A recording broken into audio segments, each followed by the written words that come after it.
যুক্তরাষ্ট্রের মধ্যস্থতায় ইরান ও ইসরায়েল সাময়িক যুদ্ধবিরতিতে গেলেও এই বিরতিকে স্থায়ী শান্তি হিসেবে দেখছে না তেহরান। তাদের দৃষ্টিতে এটি কেবল একটি কৌশলগত বিরতি, যার মাধ্যমে বড় ও দীর্ঘমেয়াদী লড়াইয়ের জন্য নিজেদের পুনর্গঠনের সুযোগ নিচ্ছে তারা। ওয়ালটন এখন দেশের সীমানা পেরিয়ে পৌঁছে গিয়েছে 50টিরও বেশি দেশে। ওয়ালটন, ঘরে ঘরে বিশ্বজুড়ে। ইরান এই সাম্প্রতিক সংঘাতকে ইম্পোজড ওয়ার অর্থাৎ চাপিয়ে দেওয়ার যুদ্ধ হিসেবে বিবেচনা করছে। তেহরানের দাবি, যুক্তরাষ্ট্রের পরোক্ষ অনুমোদনেই এই হামলার সূচনা করে ইসরায়েল। তাদের মতে এই যুদ্ধ অনেকটা 1980-র দশকের ইরান ইরাক যুদ্ধের মতো, যেখানে সময়ের সঙ্গে সঙ্গে বিজয় অর্জন সম্ভব, আর সেই সময়কেই অস্ত্র করে তুলতে চায় তেহরান।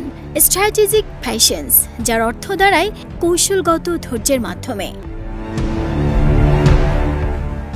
বর্তমানে ইরান পুরো মনোযোগ দিচ্ছে সামরিক শক্তি পুনর্গঠনে।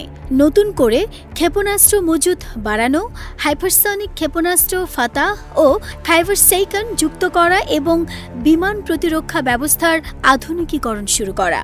সেই সঙ্গে ইরান রাশিয়ার S-400 ও Su-35 যুদ্ধবিমান সংগ্রহের চেষ্টা করছে। পাশাপাশি চীনের J-10 এবং পঞ্চম প্রজন্মের J-20 বিমান কেনাও তাদের বিবেচনায় রয়েছে।